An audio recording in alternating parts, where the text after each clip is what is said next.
As we endure the most extreme era of inequality in modern history, perhaps even in all of human existence, each day brings us closer to the imminent collapse of our unsustainable civilization.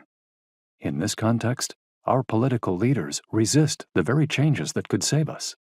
Meanwhile, a handful of billionaires monopolize humanity's latest technological breakthroughs: artificial intelligence, quantum computing, advanced robotics, synthetic biology, and more, granting them an unprecedented capacity for mass surveillance, influence, and control, eclipsing even the authority of governments.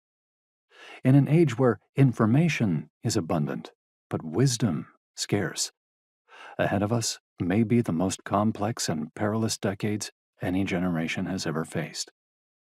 The responsibility now falls upon millennials and Gen Z, born between 1981 and 2012, to confront these challenges through a revolution, both global in scope and civilizational in depth, if we are to avert collapse and create a future worthy of the generations to come.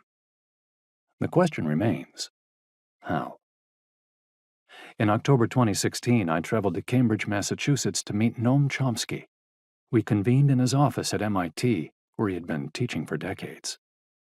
I was 28 years old at the time and very excited, having admired his work for many years. In a long exchange of emails before our meeting, we discussed activism, in particular my involvement, inspired by Julian Assange, cyber activist and founder of WikiLeaks, in Yo Soy 132, a student movement in Mexico that started in the midst of the presidential campaigns of May 2012.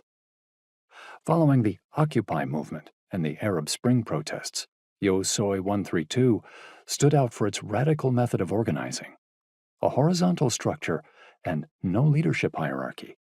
It stretched across hundreds of thousands of students, public and private institutions, through social media and local assemblies, reaching the whole country and beyond. Yo Soy 132 denounced the corrupt collusion between the mainstream media and Mexico's historically conservative ruling regime, identifying as its main adversaries the media giant Televisa and then presidential candidate Enrique Peña Nieto, who, as governor, had already amassed a long record of corruption allegations and incidents of brutal police repression. During our meeting, I focused on what I had been working on since Yo Soy 132, something I call articulative communications, decentralized digital platforms co-owned and co-governed by its users, designed to allow any community to become informed, make decisions, and act collaboratively in real time. It was an interesting discussion, and I was surprised by the humility with which Chomsky approached the conversation and his efforts to understand the ideas I was trying to share. My English wasn't the best, yet he worked hard to make me feel comfortable.